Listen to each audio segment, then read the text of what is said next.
you leaving corporate at 2011, going full Hmm. time into music, as you said earlier.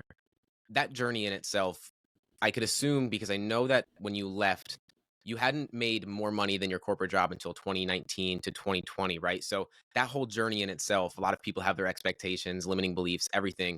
Take me through your internal narrative, leaving that job and stepping into music. I know you were making money, but it wasn't everything. Yeah, man, fantastic question, and I like the fact that you've definitely done your research here. Um, so I started making music actually I released my first album in 2006, which is crazy because it's like half a lifetime ago, and it Yeah. really doesn't seem that long. I was still in university at the time. So the truth is, by the time I had graduated university at the age of 20, I already knew what I wanted to do. Right, I'd fallen in love with music at the time, and I'd sold a few thousand copies of my CDs, and built up a tiny little buzz and everything. So by the time I graduated, I was already like, cool, I want to be a rapper. I want to use my voice to positively uplift and inspire other people. So after I graduated, I took out 1 year and I did my music full time for a year. I already had a job offer, but I deferred it for 1 year and said, cool, I'll accept it, but give me a year to just do some music stuff and tour a little and have fun with it. So in let me get my numbers straight here. So I started work in the corporate world. I was a management consultant in from 2008 to 2011.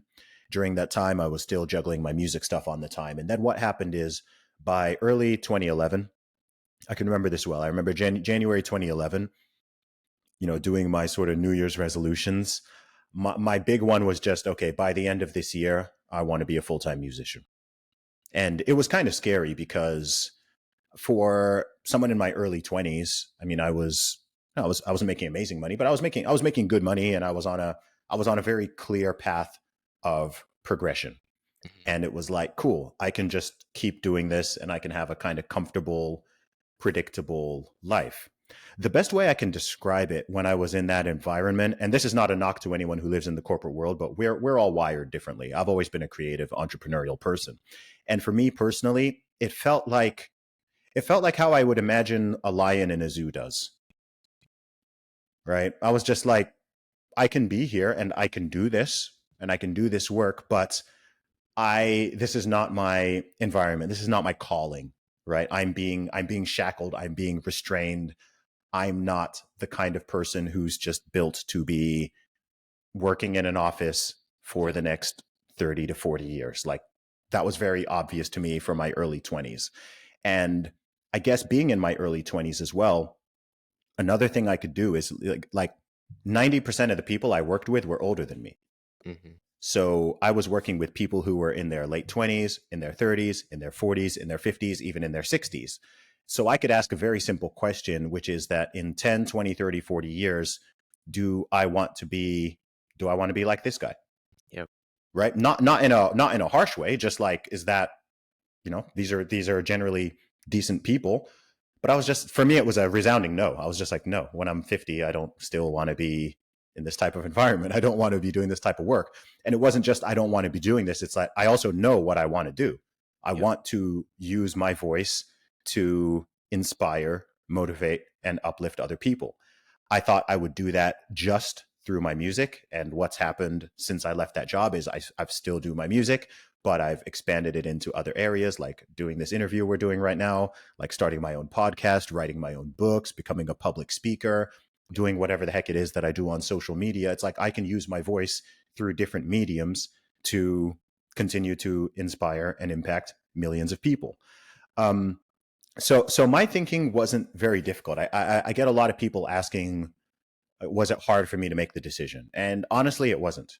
Yeah. It was a little bit scary because I was going from something very predictable to something completely unpredictable, right?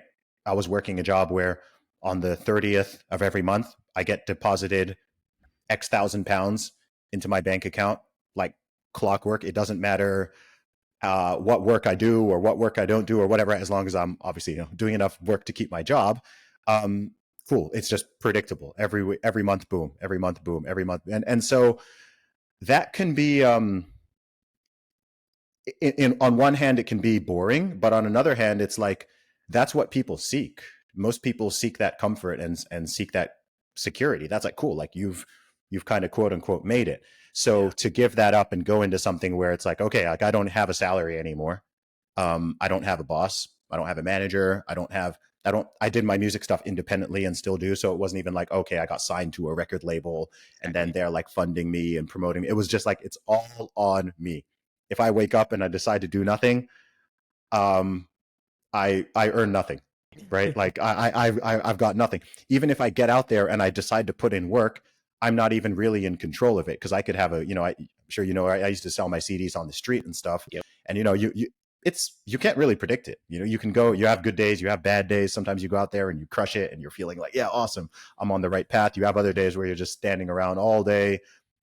Keep in mind it's in the UK. It might be raining, it might be snowing, the weather's garbage, no one wants to stop and talk to you, you're just like not in the right place, whatever. And you sell a handful of CDs a day. Sometimes you don't even break even, right? What it cost you to get to the city and to accommodate yourself isn't even what you're making. So I mean, I did that journey for over a decade because I actually was selling prior to going full time with it. Yeah. Yeah. um and so, but the thing that kept me going was really just being clear on what the bigger mission was, and just having the faith that the process is going to work out, right? Like I don't know if it's going to be 5 years, 10 years, 15 years, 20 years. I don't know exactly what this is going to look like. I don't know exactly how it's going to develop, but if I keep on putting one foot in front of the other, I will quote unquote make it.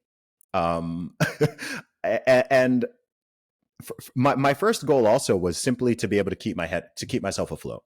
Mhm. Um, so from, if I'm being totally honest, from like 2011 to 2018, 2019, I was just kind of breaking even or making like a very small profit per Mhm. year. So I was making enough to accommodate myself, feed myself, get to the places I want to go, like do the sort of basics with my music and continue to keep making music. But I wasn't like saving a lot. I wasn't having enough money to like invest or to, I don't know, buy a house or a lot of the things that my peers and my friends who had gone into investment banking jobs or, consulting or, like the normal, there was a time period where it was like, gosh, like you sort of feel a bit like you're falling behind, right? Yeah. I've got a very high achieving circle of friends, right? I went to Oxford University, like all my friends are high powered, whatever. So by the time, let's say you're 30 years old, if you've been in investment banking from the age of 21 up until 30, right? By the time you're 30, like you're doing pretty well. Whereas for me, like by the age of 30, like it was weird because I had some level of success, Mhm. but the amount of work I was doing versus the numbers in the bank account or versus like some other metrics, it wasn't really adding up. It was kind of like, Um, but one thing I always had was I always had autonomy and freedom that my peers didn't have, right? Yeah. So I might call one of my friends on Saturday afternoon and I'm like, what are you doing? He's like, man, I'm still at the office, like, late night, whatever. And I'm like, man, that sucks. Right. I'm out here. I'm out here going on adventures, traveling to different cities, doing shows in cool places, touring in the UK and overseas and whatever. So cool. Like I might not have the money in my bank account, but I'm doing what I want to do and I'm calling the shots and all of that. So my metric was never just like, how much money am I making? Right. I think if that had been my metric, that would have actually caused me to quit, Mhm. because that would have been like, oh, okay, I've been doing this for 5 years and I'm not making as much money as I used to be doing in my corporate job. So let me give up. And I think that far too many people do that. I think oftentimes people fail. I think I've ever made this point before. I think a lot of people fail because they get caught up on the wrong metrics, right?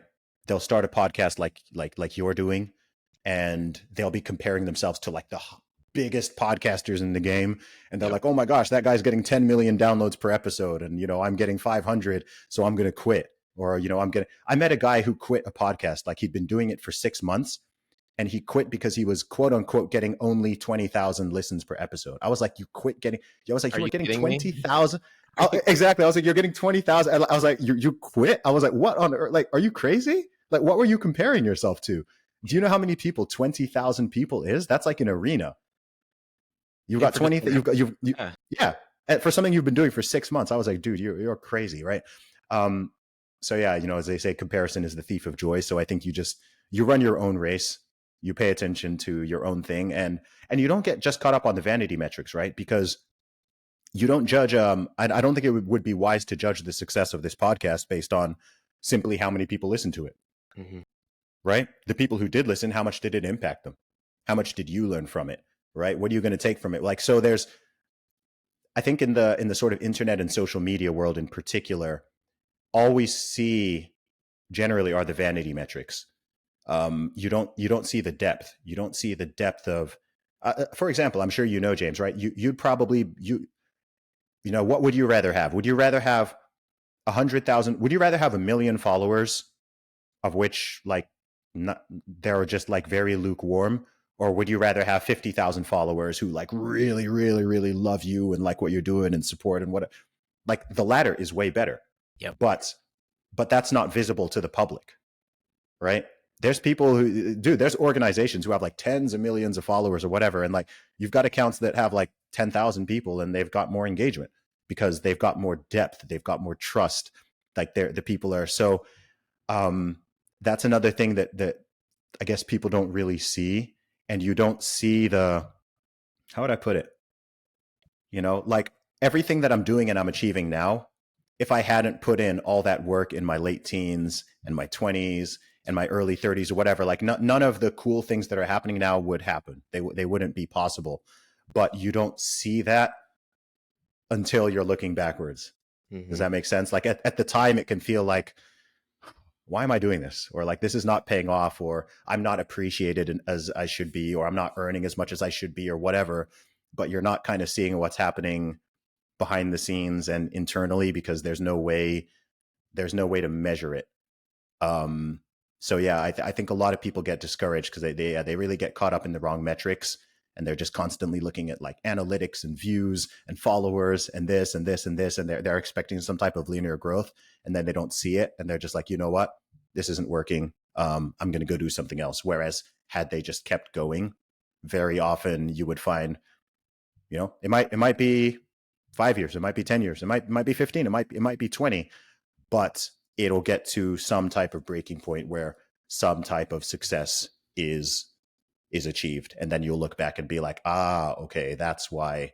Like I can look back now at the years that I spent talking to hundreds of thousands of people on the street and selling my CDs and getting rejected. Like all of that has given me such a ridiculous advantage in life at this point. At the time, I didn't really realize, okay, this is how this is going to help me, right? My goal was just like sell CDs and make enough money to keep myself afloat. But now when people are like, dude, how are you so good at talking? How are you so good at communicating with people? How are you so good at like dealing with rejection or whatever? I was like, bro, I've spoken to 500,000 people face to face. I've had hundreds of thousands of people say no to me, right? Say no or just straight up ignore me or whatever. So you think a mean comment on Twitter is gonna derail me, right? Like, of course I can talk to anyone, right? I can travel to any city, any country. I can talk to anybody. I can go on any podcast. I can have anyone on my podcast, whatever. I'm so used to talking to people, and that's just because put in I put in those reps for such a long period of time and got that unique skill set, which is actually very rare, perhaps becoming even more rare because I think people talk to each other face to face even less now Yeah. than they used to. So yeah, it all plays together, man. It all plays together.